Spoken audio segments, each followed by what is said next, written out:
여러분, 오피스텔도 하락한다.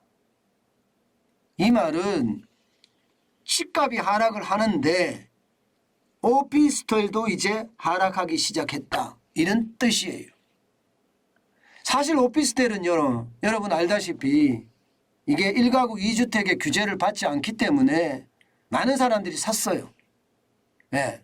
그런데 이 오피스텔 가격까지 떨어진다고 하니 부동산이 전체가 다 떨어지는 것은 아닌가, 이런 분석이 가능하게 됩니다. 여러분 이거 한번 보세요.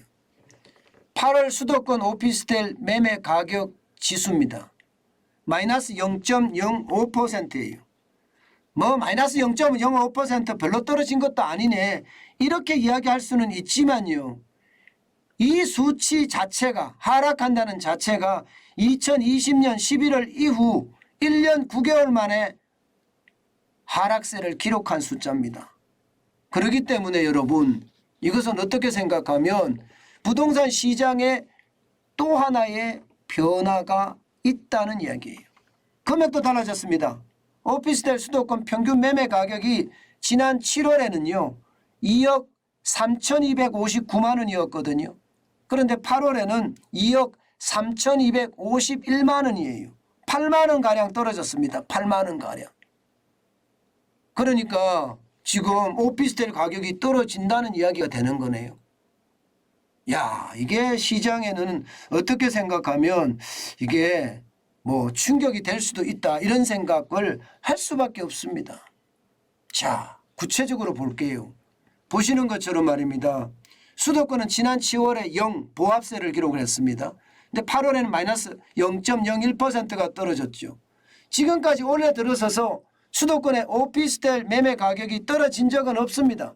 지난 1월에 0.07, 2월에는 0.04, 3월에는 0.07, 예, 그리고 5월에는요 0.12%까지 올라갔습니다. 그러던 것이 6월에 0.07로 떨어지더니 이제 7월에 보합, 8월에 0.05가 떨어진 거예요. 물론 아직까지 수도권은 서울은 아직까지 떨어지는 기미는 없어요. 1월에 0.11까지 올라가던 것이 2월에 약간 떨어졌습니다. 0.03으로 떨어지더니 말입니다. 3월에는 0.17까지 폭등했고요. 5월에도 0.18까지 폭등했습니다. 6월도 마찬가지입니다. 0.13까지 폭등하던 것이 결국 7월에는 0.07로 이게 확 내려앉더니 8월에는 0.01까지 지금 떨어지고 있습니다.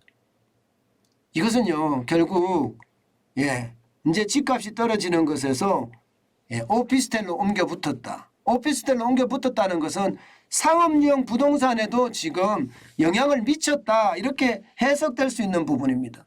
상업용 부동산에도. 지금까지 상업용 부동산 계속 올라갔잖아요. 여러분하고 이야기할 때도 보면 상가가 안 떨어지더라. 이게 오피스 빌딩이 안 떨어지더라, 이렇게 이야기했는데 실제 이제 8월부터 떨어지는 그런 모양새를 나타내고 있다, 이런 얘기가 되는 겁니다. 실제 말입니다. 오피스텔 가격은요 가장 많이 떨어지는 곳이 인천이에요. 인천은 지난달 대비 0.17%가 떨어졌고요. 대구나 부산은 굉장히 많이 떨어집니다. 대구는 0.23%가 떨어지고요. 부산은 0.21%가 떨어지고 있습니다. 그만큼 많이 떨어진다는 거죠. 경기 지역은 좀 낮습니다. 거기에 비하면. 그러나 평균보다 높습니다. 0.06% 떨어지고 있습니다. 서울은요 강보합세라고 이야기하는 0.10%가 상승하고 있지만 이게 뭐 상승한다고 이야기를 아직까지 못한다. 이제 곧 떨어질 어떤 분위기에 지금 쌓여 있다. 지금 이런 이야기입니다. 결국 말입니다. 여러분, 금리 인상을 하기 때문에 지금 오피스텔을 포함해서 점점 상업용 부동산으로까지 영향을 미치고 있다, 이런 얘기가 되는 거예요. 상업용 부동산으로까지. 아직까지 상업용 부동산에는 본격적으로 하락의 어떤 조짐을 온 것은 아니지만 금리 인상을 계속하니까 이게 본격적인 하락으로 갈 수도 있겠구나, 그런 짐작을 하게 됩니다. 사실 우리 집값에서 이미 보고 있어요. 집값이 지금 떨어지는 거 보세요. 올해 들어서서 집값이 서울이든 수도권이든 제대로 오르지를 못하고 있습니다. 전부 마이너스예요. 한국 부동산 자료를 보면 말입니다. 1월에 0이었습니다. 서울은요. 그러던 것이 2월엔 0.08, 뭐 심지어는요 8월엔 0.45까지 지금 떨어지고 있거든요. 이렇게 몇 개월 0.05, 0.06, 0.0대를 계속 기록을 할 수는 있습니다. 오피스텔이 주택처럼 말입니다. 그러나 분명히 떨어지는 건 7, 8월에 오면 속도가 굉장히 빨라지죠. 실제로 말입니다. 수도권의 아파트 값도 7월에는 0.28%였던 것이 8월에는 0.66%까지 거의 폭락에 가까울 정도로 떨어지고 있는 거 맞습니다. 그렇게 되면 여러분 오피스텔은요. 지금은 0.05지만 이 속도가 더 빨라질 거예요.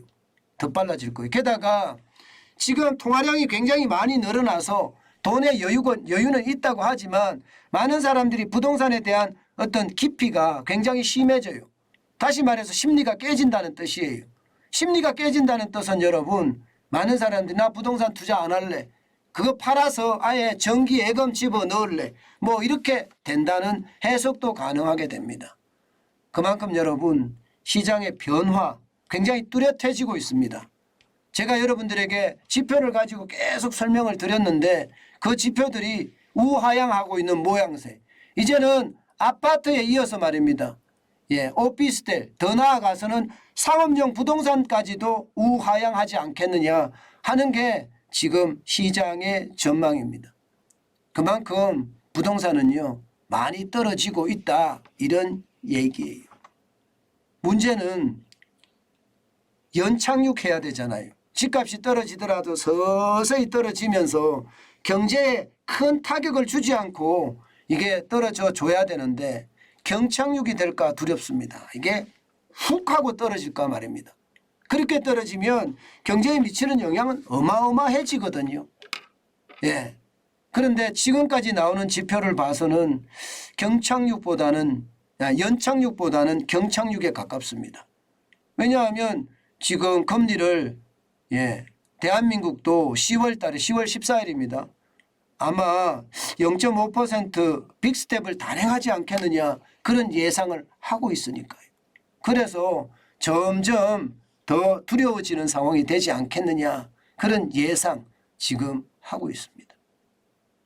여러분 시장은요 변화가 굉장히 무쌍합니다.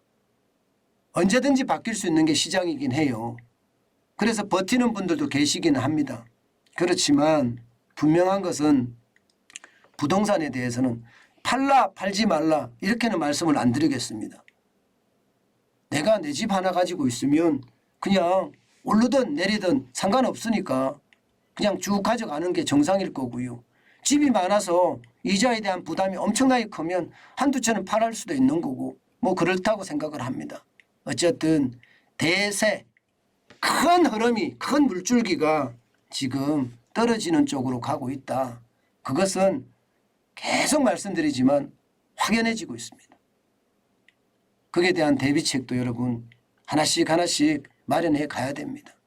그것은 이제 각자 부동산을 가지고 있는 분들이 각자 생각을 해야 되는 부분이기도 합니다. 만약에 생각이 어려우시면 저에게 전화 주시면 무료 상담해 드리겠습니다. 제가 할 수 있는 데까지만 말입니다. 어쨌든 여러분 부동산 전체적으로는 기운이 나쁩니다. 조심하시고 또 조심하시기 바랍니다. 반면에 무주택자분들 있죠. 그런 분들은 지금 발품을 많이 팔아야 돼요. 손품도 많이 팔고요. 그러면 내가 원하던 곳에 혹시 집을 사지도 않을까, 살 수 있지도 않을까 그런 생각 해보거든요. 지금 당장 사라는 이야기가 아니에요. 제가 이렇게 말하면 당장 사라는 이야기로 자꾸 알아들으시는데 그게 아니고 내가 최저점이라고 생각할 때 사는 겁니다. 아셨죠? 부동산 시장 변화 우리가 읽어가면서 거기에 맞게 앞으로 대응했으면 좋겠습니다.